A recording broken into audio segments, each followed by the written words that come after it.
अस्सलामुअलैकुम वरहमतुल्लाहि वबरकातुहू।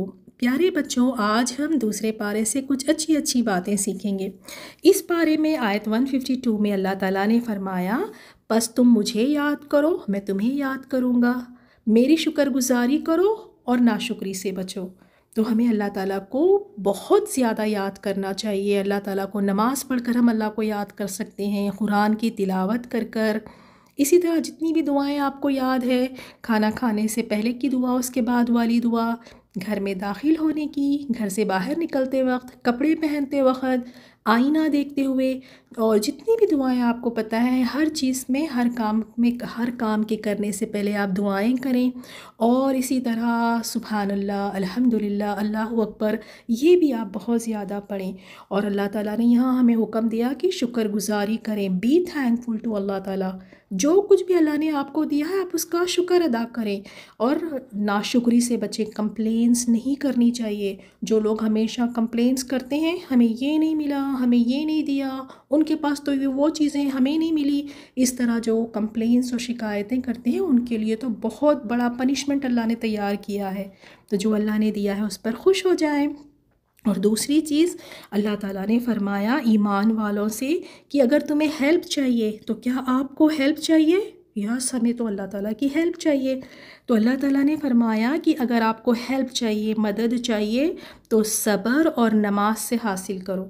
तो आपके पास अगर कोई प्रॉब्लम आ जाए, कोई कहीं दर्द हो या कोई बीमारी का आप सुन ले, या कोई लॉस या नुकसान हो जाए, तो आपने उस वक्त पर सब्र करना है। सबसे पहली चीज़, यानी गुस्सा करके नहीं दिखाना, और ऐसे ही नहीं कहना कि मेरे साथ क्यों हुआ, मेरा ही खिलौना क्यों टूट गया, मेरे साथ ही ऐसे क्यों होता है।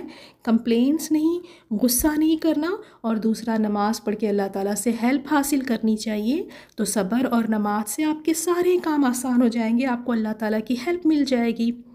फिर अल्लाह ताला ने फरमाया, और फिर इस महीने में अल्लाह ताला ने कुरान को नाजिल फरमाया।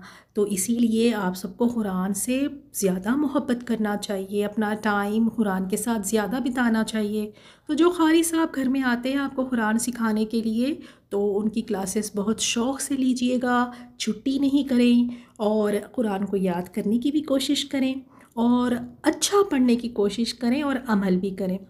और फिर एक बात, जन्नत में जाने से पहले अल्लाह ताला हमें चेक करते हैं, हमारे टेस्ट लेकर, हमारे एग्ज़ाम लेकर। अगर हम इस एग्ज़ाम में पास हो जाते हैं तो जन्नत मिल जाती है।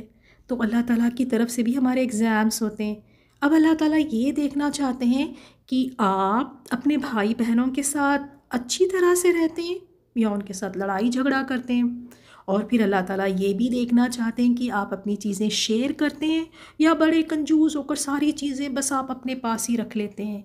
फिर एक एग्ज़ाम ये भी होता है कि आप अपने अम्मी अब्बू को खुश भी रखते हैं कि नहीं, कहीं आप अपने अम्मी अब्बू को नाराज़ तो नहीं कर देते। फिर नमाज टाइम पर पढ़ते नहीं। इस तरह हमारे एग्ज़ाम्स और टेस्ट होते रहते हैं। तो याद रखें, इन टेस्टों में आपने अच्छे नंबर लेने हैं, अल्लाह ताला को खुश करना है, क्योंकि फिर उसके बाद अगर इसमें पास हो जाएं तो उनके लिए अल्लाह ने जन्नत को तैयार किया है। तो अल्हम्दुलिल्लाह, इन बातों पर अमल करें। अल्लाह ताला आप सब के लिए आसानी फरमाए। अस्सलामु अलैकुम वरहमतुल्लाहि वबरकातुहू।